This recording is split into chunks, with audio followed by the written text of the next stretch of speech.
Venezuela was once one of the richest countries on earth, not in theory, not on paper, in reality.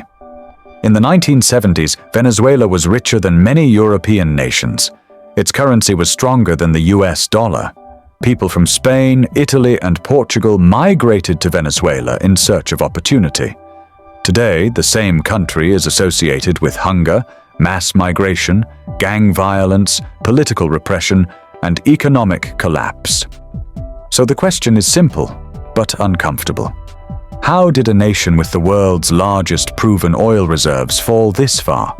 This is not just a story about oil, it's not just about sanctions, and it's not just about bad luck. This is a story about politics, leadership, power, and choices, and how those choices destroyed a nation. In the early 20th century, massive oil reserves were discovered beneath Venezuelan soil. By the 1950s, Venezuela became one of the world's largest oil producers. Oil money transformed the country almost overnight. Modern highways, public hospitals, free education, subsidized food and fuel, a growing middle class. By the 1970s, Venezuela's GDP per capita was among the highest in Latin America. Caracas looked more like Miami than a developing world capital. But beneath the surface, a dangerous pattern was forming. Venezuela became addicted to oil. Oil funded everything, but it also made leaders lazy. Instead of building industries, diversifying the economy, or strengthening institutions, governments relied almost entirely on oil revenue. When oil prices were high, Venezuela felt rich. When oil prices fell, cracks appeared, and those cracks would later turn into fractures. The rise of Hugo Chávez. In 1998, a former military officer named Hugo Chávez was elected president. Chávez did not rise during prosperity. He rose during anger. Many Venezuelans felt ignored by elites, betrayed by corruption, left behind. Despite oil wealth, Chávez promised a revolution. He spoke directly to the poor. He attacked the political class. He blamed inequality on capitalism and foreign influence, and millions believed him. At first, Chávez benefited from something crucial: high oil prices. With oil selling at historic highs, Chávez launched massive social programs: free healthcare, free education, food subsidies, housing projects. Poverty initially fell. Support for Chávez exploded. But behind the generosity was a fatal mistake.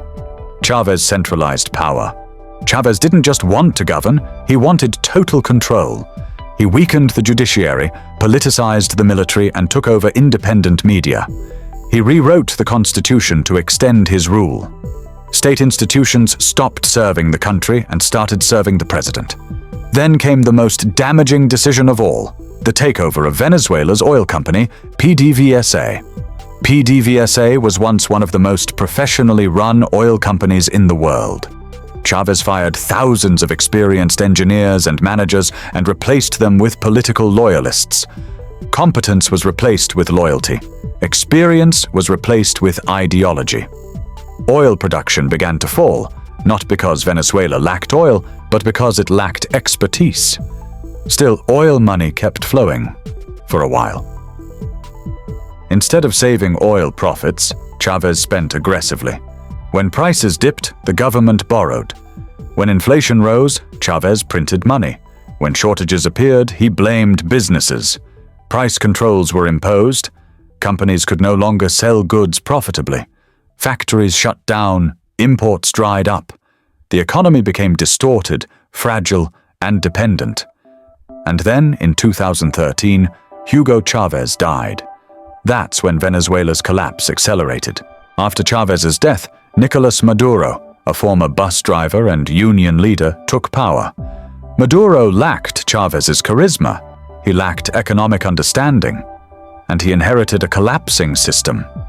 Instead of reforming, Maduro doubled down.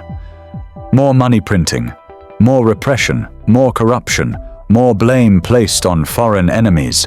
Inflation spiraled into hyperinflation.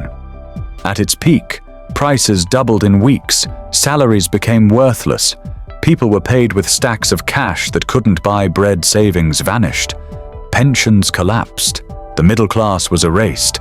This wasn't an accident, it was policy failure. As conditions worsened, protests erupted. Maduro responded not with solutions, but with force. Protesters were jailed, opposition leaders were banned or arrested, elections were widely criticized as unfair power became concentrated in the executive. The military was rewarded with control over food distribution, mining ports, oil operations. Corruption exploded. Venezuela didn't just become poor, it became captured by a small political elite. Supporters of the Maduro government often blame US sanctions. But here's the truth. Venezuela's economic collapse began years before major sanctions. Inflation was already out of control. Oil production had already collapsed. Food shortages existed long before sanctions worsened an already broken system, but they did not create it. A healthy economy can survive pressure. A failed system collapses under it. This collapse wasn't theoretical, it was human. Hospitals without electricity, doctors fleeing the country, children fainting in classrooms, from hunger families, crossing borders on foot. Over 7 million Venezuelans have fled, the largest migration crisis in the Western Hemisphere. Not because of war, not because of natural disaster, but because of failed leadership. Many countries face crises, few collapse this completely.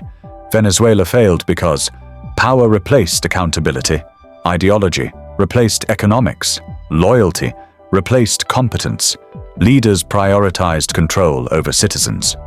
Once institutions collapse, recovery becomes almost impossible. No investor trusts the system, no professional wants to return, no citizen feels safe. Venezuela did not fail because its people are lazy. It did not fail because it lacked resources. It did not fail because of destiny. Venezuela failed because leadership failed, and until accountability returns, recovery will remain a dream.